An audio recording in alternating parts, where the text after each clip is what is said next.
Hey everyone, welcome to another episode of Darshan Talks. I'm your host, Darshan Kulkarni. It's my mission to help patients trust the products they depend on. I'm an attorney, I'm a pharmacist, and I advise companies with FDA-regulated products. So if you have an interest in an FDA-regulated company or products, this is the podcast for you. Today's podcast is about privacy, about global privacy issues, as spoken to us, as taught to us, discussed with us by global privacy expert. So if you are in advertising, if you are in marketing, if you are in medical affairs, if you are around the issue of trust, this will be a podcast you care about. Our guest today is what I refer to, and we've had multiple discussions with him already, but we never get enough of him. Our guest is the guru of privacy, and our guest is Avishai Ostrin. How are you, Avishai? I'm great. Thanks so much for having me back on, Darshan. It's great to be here on the podcast as always. And as you say, we always have a list of things we're going to get through, and we get through about 20%, and then we go, all right, we'll leave the rest of the stuff for the next one. Yeah, I think you're generous with the 20%. I usually think I get through about 5%, but it's because there's so much to talk about, and things are always moving. Yeah. So tell me this, Avishai, before we get into the meat and potatoes. Where are you now? Right. So I recently, people who may have followed me on LinkedIn may have seen that I recently made a move, a career move. So up until a couple of months ago, I was a lawyer. I was a privacy lawyer practicing as the head of privacy department at a UK law firm that was based here in Tel Aviv. And what I did a couple of months ago is I basically took off my lawyer hat and put on my consultant hat. And I joined a consulting company called Privacy Team. And what we do is we act as external data protection officers, DPO, which is a role that your listeners are probably familiar with, and also privacy consultants and experts for all kinds of different companies. So we have clients that are, all the way from two-person startups all the way up to like multinational, publicly traded or privately held unicorns all around the world. So it's a really exciting time, and I'm keeping myself very busy. There's a lot to do in this world and a lot of stuff to work with. But yeah, the move is great, and I'm really excited to. It's been a great ride so far, and looking forward to what the future holds. So you talk about privacy team, and you talk about the many things you bring to the table. Do you guys focus exclusively on privacy? Yes. That we, one of the things that we realized, and, this is really a testament to the founder of the company, a good friend of mine, Anera Binovitz, who's the founder and CEO of Privacy Team. He's been in privacy longer than I have. He's been in the field, I think, 15, 17 years. He likes to say kind of before it was cool to be in privacy, he was in privacy. And it's really his vision that I very much believe in, which is privacy is a world in itself. And so, there are a lot of lawyers, a lot of consultants that do privacy on the side. They may be corporate lawyers who do privacy on the side. There may be security experts who do a little bit of privacy as well. Privacy is such a huge space, and there's so many issues, and it's moving so quickly, right? We know of all these new privacy regulations that are coming into effect. Things are changing, rules are being put into place, guidance is being published. So it's such a big area that you can really specialize just in that area, and that's where our added value is, and that's what we like to focus on. So you talk about the new rules coming up. So let's sort of do a very general discussion. What's new in privacy? Well, what's new in privacy? Wow. Okay, where do we start? Okay, so let's say a month and a half or so. Right. Oh, a month and a half. Okay, we're time limiting it. Okay, so just recently, a few changes that have come into effect. Number one, We had this is a couple months ago already, but Virginia passed a state privacy law.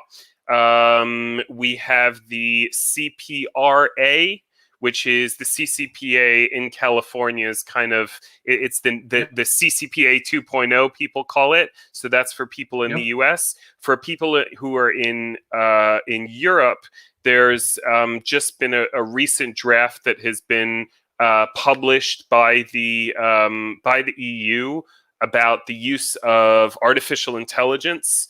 And the implications that that's going to have, and rules guiding the use of artificial intelligence. So if any of your listeners are in that world of AI, innovation, those kinds of things, that's something they're going to want to watch very closely.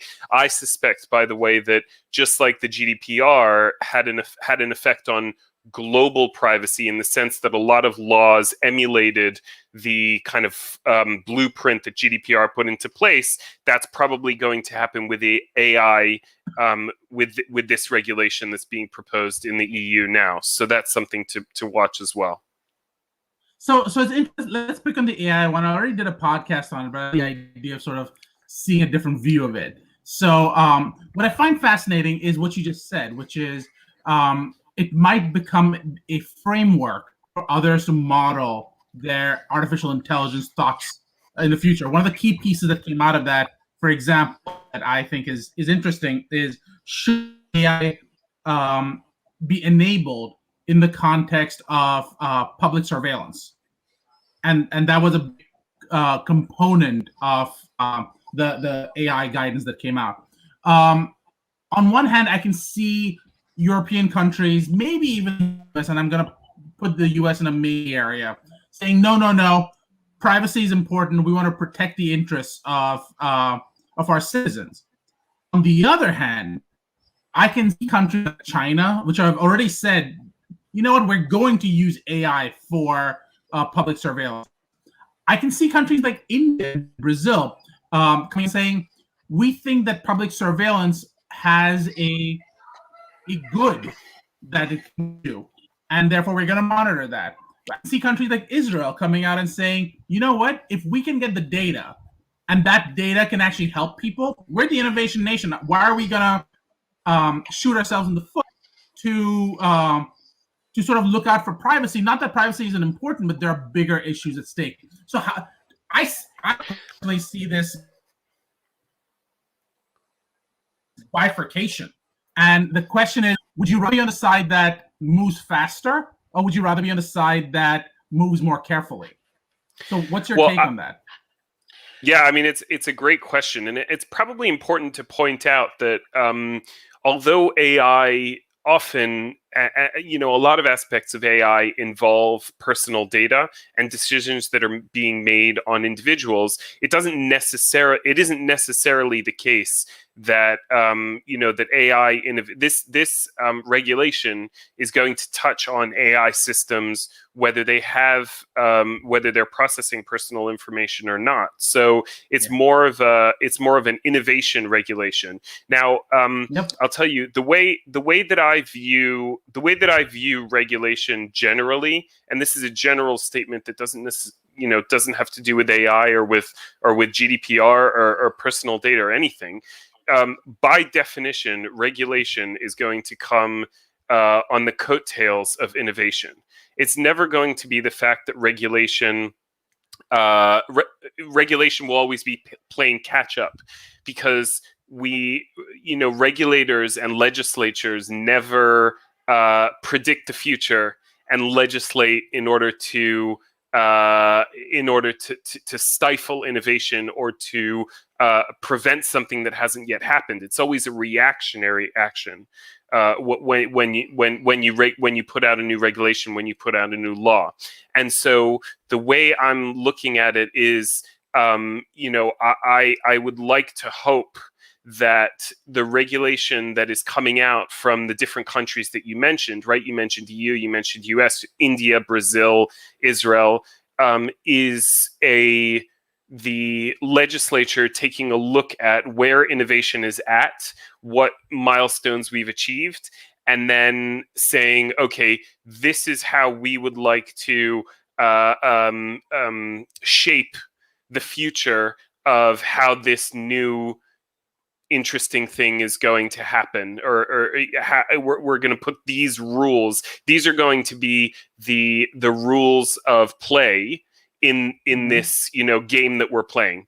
And so and you would like to think that the regulation that each country comes up with is a reflection of the values that country holds. So I'll just give an example because that's very kind of up in the air, right? So simple example, people will be familiar with the fact that in the EU, personal data, basic human right, right? There's a basic human right to human data, to personal data, and therefore and one of the implications of that is that many regulators and legislators in the EU will say we don't view monetization of data as something that's a legitimate activity. In the same way that you can't go out it's illegal to go and sell your kidney, right? You can't do that legally. It's also illegal to go and sell your data, right? As opposed to a country like the US, where privacy is seen more as a consumer right? It's a financial transaction. And it's an asset. It's something that I own, like my car or like my house. If I want to rent out my house, if I want to put my house on Airbnb and make money off of it, I can. If I want to put my data, if I want to sell my data to Facebook, then I can. And that is why we're seeing the different regulations coming out of different countries saying different things. So as an example, the AI regulation in Europe is very much concerned about the human element and the impact on individuals and people's human rights that AI systems are going to have. It's very if the U.S. or certain U.S. states come up with regulation that's geared towards AI or towards other types of innovation, facial recognition, you talked about mass surveillance, things like that, it might not necessarily be the same as the regulation that's coming out of Europe. So that's something I think that's going to be interesting to see in terms of what the different approaches are to those kinds of things. So that raises several different questions for me, and I'm going to go through them hopefully eventually, but I don't know if Let's ask the basic question. Let's start from even more basic than that. We use the term AI and we throw that term around like everyone agrees what that is. What AI mean? Wow, that's like the $1 million question, isn't it? I can't remember off the top of my head what the definition is in the European regulation. And you're right, by the way, that also, AI is something that's used by companies for, we're raising money, so throw AI in the pitch there, and then it's that'll get us a couple AI extra million. Blockchain, and you're gonna be fine. Yeah, exactly. AI and blockchain.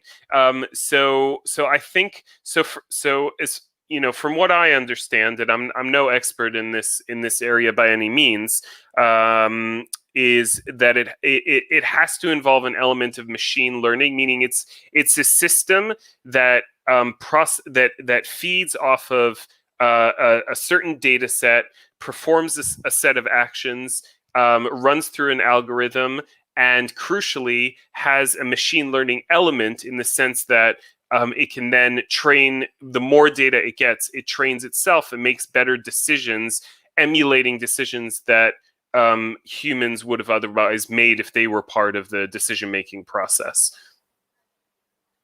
So the reason I kind of did that was, on one hand, I can say it's one of those. It's in the U.S. There's a very famous Supreme Court decision around the term pornography, and everyone was like, "How do you define pornography?" Because I mean, there's when you see it. Pornography. Exactly right. You know it when you see it. Is AI one of those things? Because you've got people arguing from a chatbot is AI all the way through to complex neural networks, or do you need that necessary step of machine learning? And I think that division, can you get to AI without machine learning? I think not. I think that's almost a crucial step in the process, but theoretically, I guess it's possible. So I find that fascinating. It's an interesting.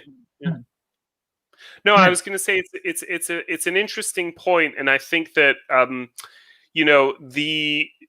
if you take the machine learning component out of it, if you take the kind of ongoing improvement out of it, I think it actually becomes less of an issue, because not because the risk is greater, but because the predictability is greater. So one of the biggest fears in AI and machine learning is that it's going to produce results that even the people who've designed the system can't tell you why those results were reached, right? So when a regulation comes along and says everyone has the right, if I'll use the GDPR term, if an automated decision making that has a legal impact on an individual is performed on their data, then they have a right to know how that decision was made, and they have a right to have the decision reviewed by a human being. Well, I, as the writer of the code of that system, I don't know how that decision was made. I designed the algorithm, but I don't know what, it's somewhat of a black box. And there are actually companies. There's a really interesting company that I was mentoring in because I'm a mentor of in the Techstars program. I mentor nascent startups, and one of the companies was actually working on a solution that analyzed AI systems and was able to explain how the decision was made in the AI system. So think about that for a second. You're designing a system, and then you need someone else to come in, analyze your system to figure out how the decision that the system that you yourself designed actually made. So it's a crazy world, but that's the world we live in now. But I think it's a critical system, because one of those questions in my world, in the FDA world, it's a huge issue, because in the end, the FDA wants to know reproducibility, wants to know if you're going to get the same answer twice if you have the same stimulus. And with AI, there's no way to know, because input of information, black box, output of information, and you don't know what magic happened inside that black box. So I guess the question that comes out is, okay, so we've got someone who's going to go in and explain what you did to you so that you get an answer. My question, though, is what level of specificity can that system? And now we don't want to get into the details, obviously. But without breaking confidentiality, what level of details can you provide where you can explain to someone what happened? So this is one of the key challenges that I was actually working on with them, that they came to me when I was coaching them at this company, and they said to me, well, we can get to all kinds of granularity, all kinds of levels of explanation. How deep do we need to get into this into this rabbit hole? And my advice to the answer is there isn't really a good answer to that. I should point out, if people are interested in this topic, there was the Information Commissioner in the UK actually did a very, very, very extensive piece of work with the Turing Institute in the UK, and they published a joint 3-part kind of white paper on how to explain AI models. People can find it online. It's called Explain, because it's got the word AI in the middle there. And the answer is not clear cut. The standard, and we as lawyers are used to talking in these terms, but it may be foreign to people who aren't lawyers. But the reasonable person. What would the the average person, the reasonable person, expect to understand about how their data was being processed? So you need to, on the one hand, you need to make it granular enough so people can have a meaningful understanding of what was done with their information. But on the other hand, you don't want to get too technical that you're kind of confusing people with the details. And it's very much a case by case basis. But it's it's one that I guess it's similar to what we were saying before, which is you'll know it when you see it. Which is kind of an interesting thing, right? You're talking about.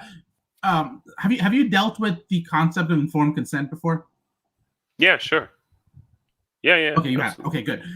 The reason I'm asking that question is it's in the pharma industry. One of the big things we have to deal with, obviously, is how do you take really complex information down to an informed consent that people can understand. The problem with that is inevitably either it is suddenly a 40-page long document that no one's going to read, or it's a 2-page long document that no one can understand. So neither one of those is good. Unfortunately, that's the only option. My question to you is, if you have something like what you're describing, if you go for the reasonable person standard, I assume the reasonable person might be a coder. And if that's a coder, they'll understand it, but there's no chance the average non-coder is going to get it. On the other hand, the reasonable person... I don't think... I think the reasonable person should be the individual. I mean, we have to remember that these regulations, at the end of the day, are geared at individuals. And they're supposed to be, understood by, the average person who isn't a coder.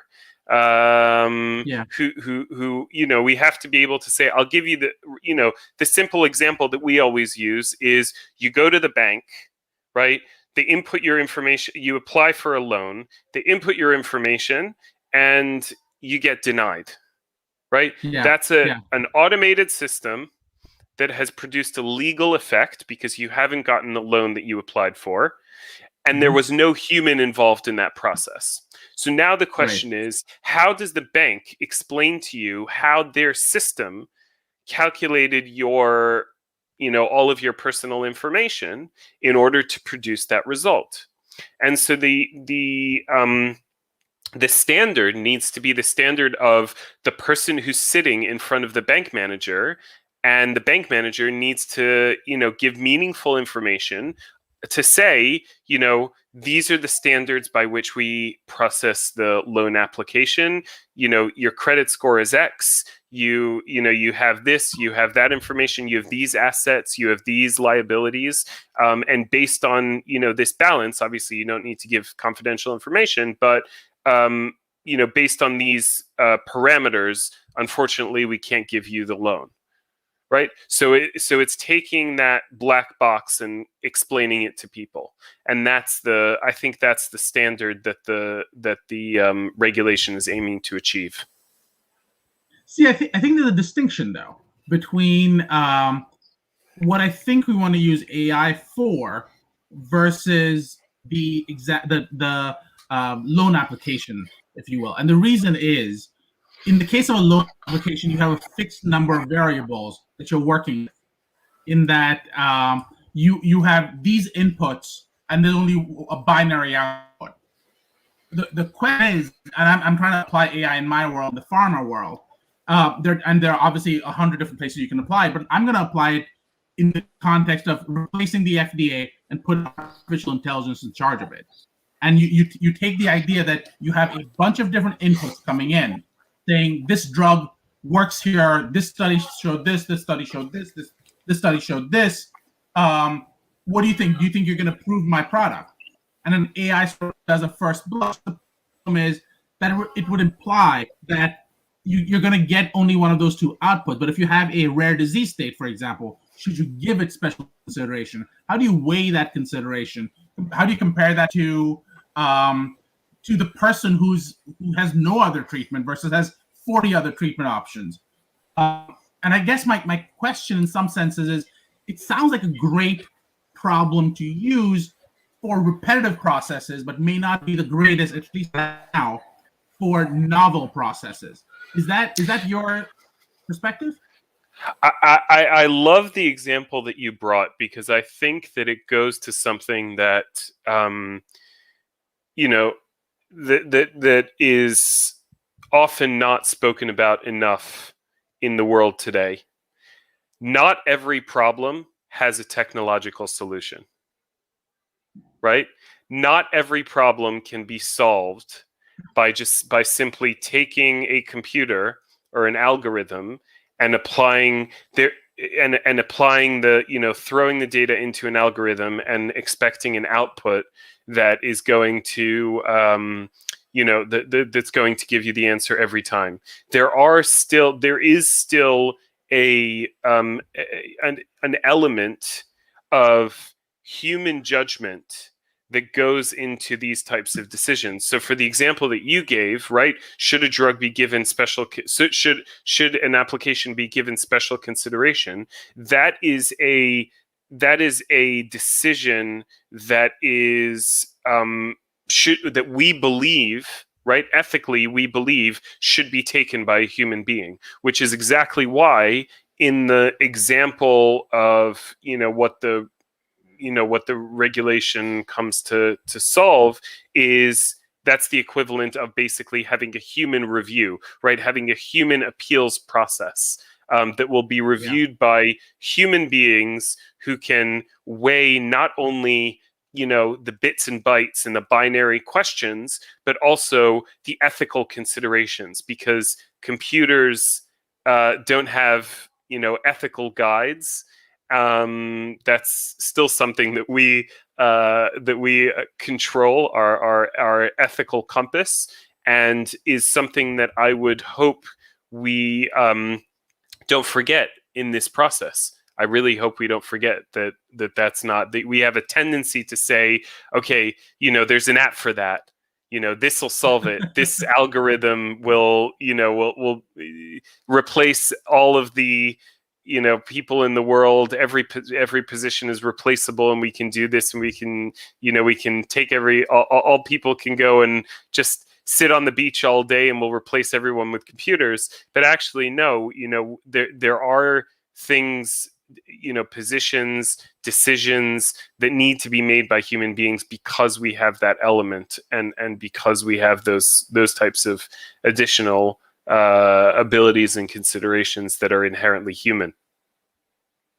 So I wasn't expecting you to agree with me so quickly. I'm not used to that, so I'm gonna play devil's advocate to my own example now. Your own example. Oh my goodness. Okay. I'll make sure I'll make sure not to agree with you next time. You're wrong. But I'll play the devil's advocate. The devil's advocate version of this is, you're spending $1 billion. Well, technically, arguably, up to $4 billion per drug. You don't even know whether it's going to be approved or not, and you're waiting for a year to find out whether you pass the exam, if you will. And it's literally based on how someone is feeling that day, because you've got some level of factors we consider, no explanation of how those factors were weighed. If you have an AI, what you can say is there's some level of rigor that got applied to it, and that's consistent across the board. And that consistency, maybe you can appeal it in the future, but at least for the easier questions, maybe there should be an AI that addresses that, because that might drop the costs associated with bringing the product to market. Obviously, it raises the question of gate system, in that how do I set it up so that I meet the minimum requirements to approve, but maybe that drop the cost of a product. What's your take on that? Yeah, no, I listen, I hear the argument, but what I would say to that is that this is, it's inherently a zero-sum game, right? Either the product gets, you have a certain amount of money that you're going to spend developing the product, and the question is, at what point along the way does the product get reviewed, and by whom? The human element of it, we say. The human consideration, by the way, the human consideration can work both ways. When you say if someone, depending on the way someone feels that day, it could be someone feels they don't like your product, or someone feels they do like your product, even though a machine would have otherwise turned it down. But I mean, I'd like to give the FDA credit where it's due. I think the people there, from what I know, do excellent work, and in reviewing applications. And there's a reason why the FDA is considered one of the, if not the most kind of respected regulator in the health and safety of medical and basically products consumed by humans in the world. It's because of the rigorous process that that it goes through. So I don't know that I would want my drugs being just put through a conveyor belt system that, as you say, can be gamed and played, and automated. I would like the comfort. It's comforting for me as a consumer, and at the end of the day, it's about the consumer, it's about the individuals, and it's about their safety.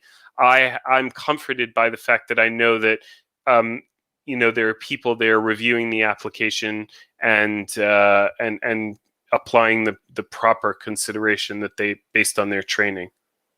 But couldn't you take that same training and get to an AI? I suppose you could, but what you're saying is it's not a binary decision. Meaning, it could be that according to the training, something should have been done, according to the kind of dry letter of the law, should have been done in a certain way, but there are extenuating circumstances that maybe warrant taking a different approach, applying a different standard, maybe giving provisional approval and then reviewing it as you go along. So I mean, it's always an argument that I hear. And I think is applicable in certain instances, and in others, I think you have to take it on a case by case basis. I think. And if we knew the answers to this question, we probably wouldn't be sitting here right now. We'd be worth $2 billion at least, if not more. Of course. But I think this was sort of one of those, as always, a super fun conversation. Avishai, a quick question for you. What is a question you'd like the audience to answer for us? I'd like the audience to answer. Interesting. You always get me with the questions right at the end, don't you, Darshan? You're like, you always get me with that.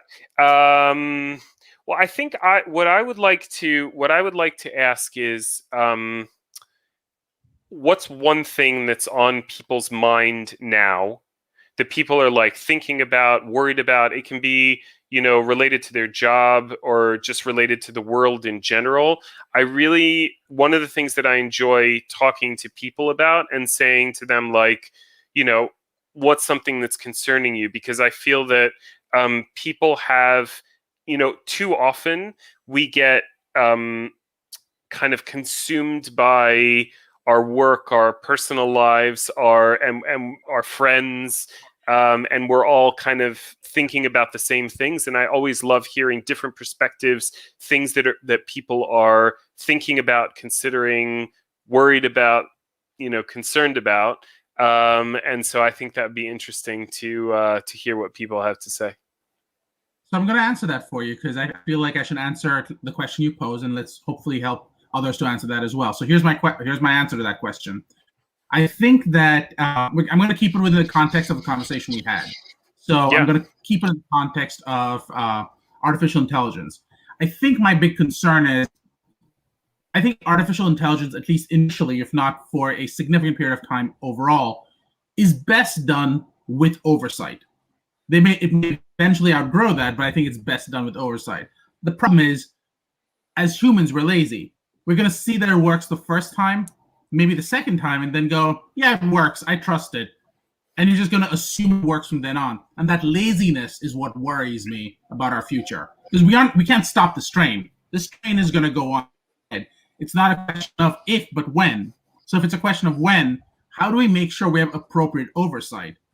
And between budgets and goals and timelines, you will have minimal oversight, and that minimal oversight will unfortunately not be able to either keep up or want to keep up. So that's my big concern. Interesting. That's very interesting. But then I guess the question is who oversees this, right? Who's the oversight? Who watches the water? No, I think it's a real issue. I mean, one of the things that I was reading, just to add to what you were saying, one of the things that I was really fascinated by a couple of years ago, I can't remember if it was, I think it may have been Politico or one of the news outlets did an expose on an algorithm that was determining recidivism rates are you familiar with this? I've heard about the recidivism rates. Yep, go on. Yeah. So there was an AI algorithm that was used by a bunch of states, and I think the federal government as well, potentially, to determine recidivism rates. And the algorithm was shown to have really, really serious bias built into the algorithm, probably a byproduct of the people who were programming it. And the problem was, of course, that they said, well, why didn't the judge apply? There was human oversight in the sense that the judge, it was just a recommendation. It wasn't making any determination. The judge received the numbers and could have overruled the algorithm. But the problem is that because the judge himself or herself lacked the professional qualifications to question the algorithm, they were just making the determination based on what the algorithm said because they trusted, the algorithm must be right because it was programmed by very smart people. So it's just an example of when you say who's going to monitor, who's going to watch it, who's going to oversee it, we need to make sure that it's someone who actually understands what it's about, can do the unbiasing that that exists out there, and applies those standards. So it's a good point. I think that's very valid. So I'm going to ask you two more questions. As you know, I do the rapid fire ones. So what challenges you this month? Challenges me this month. We are. I'm going to answer professionally.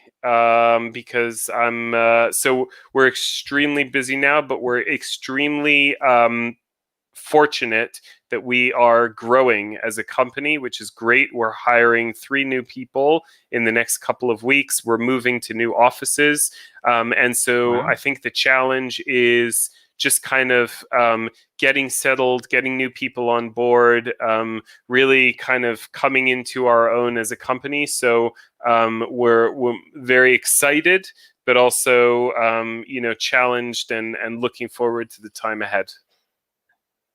And the last question of the week: what has been the best part of your job this week? The best part of my job this week. That's a great question. Wow, I'm trying to remember what this week seems like so long ago. I know. it's such a long time.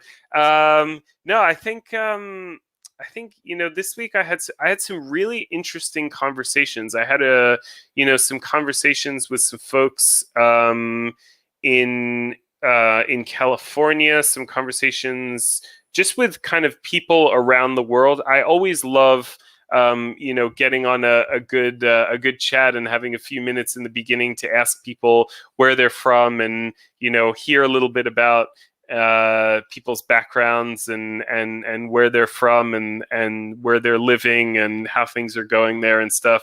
So I think that's always fun for me. So I spoke to people from from Germany, from the UK, from New York, from California, from Australia. It's been a great week in that sense. From Pennsylvania, there you go, my birth state. That's right. So that's awesome. That's exactly how this podcast started. I just want to talk to cool people. So that's my goal. So during the podcast, sort of summarize, during this podcast, we talked about what's new, and that started off with the Virginia privacy law. We talked about CPRA. You then sort of threw away the idea of, and there was artificial intelligence and its implications. And that's the path we went down for some reason. We then decided that the distinction between a pure conversation around privacy and how that starts tying into things like innovation. We started off with talking about global surveillance. We talked about the definition of of sort of artificial intelligence, and we talked about whether machine learning is an essential component of it. We didn't get into, and I really want to talk about the FTC decision that you may have heard about around, I forget which case it was, but essentially the FTC made a company throw away not just the data that they were using, but the actual framework they got out of it as well. So that was sort of an interesting decision that would have played well with what we were talking about.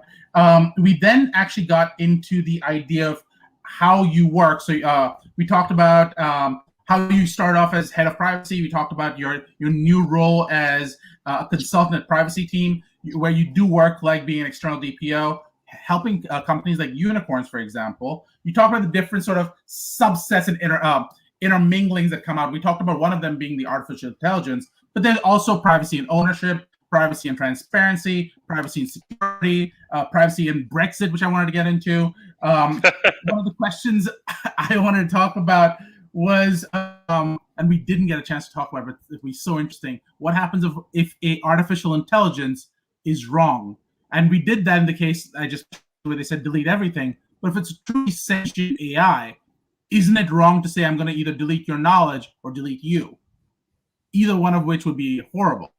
It's basically death. And if you're saying that it's a true artificial intelligence, that's problematic. We talked about the difference between European regimes around AI and, say, China, India, Brazil, the US, Israel. How do they all sort of come together? How do they all work? Are they necessarily in conflict, or is this more of a continuum, if you will? We talked about the quote-unquote reasonable person standard versus layperson standard, the implications thereof. And then we use all that in the context of a bank loan, but then how it's sort of, in your opinion, not all answers need to be technological. You kind of went, the FDA may not necessarily be that answer. And then I challenge you because we're lawyers and that's what we do. That's what we do. and you basically pointed out that you can't pull out the humanity out of this whole process. And we talked, I think that covers most of it. Did I miss anything? Yeah, no, that was an excellent summary, a really good summary. And we talked about, I mean, it's funny because we did talk about you can't take the humanity out of AI, but then at the end we flipped it on its head and we said that actually when you have humans, they don't necessarily know how to put the AI aside and they just default back to the AI. So is the answer more humans or is it actually less humans? I don't know. I don't know either. We're going to find out one way or the other. That's true. Just give it 10 years. Yeah. So just to be clear, nothing in this podcast should be considered as legal or clinical of any kind. It's intended educational and entertainment purposes only. For those of you who missed it, where can they find you, Avishai? On LinkedIn, as always. That's where I am. So please feel free to reach out and connect and message me. I'm pretty active there, and I always love connecting with new people. So please feel free to. I encourage you all to do that. Just to be clear, that's how I found you, on LinkedIn. So apparently that does work. It does. If you like it, please leave a comment, please subscribe. You can find me at Darshan Talks on Twitter or go to our website at darshantalks.com. Thanks again, Avishai. This was awesome as always. Thanks, Darshan. I had a great time.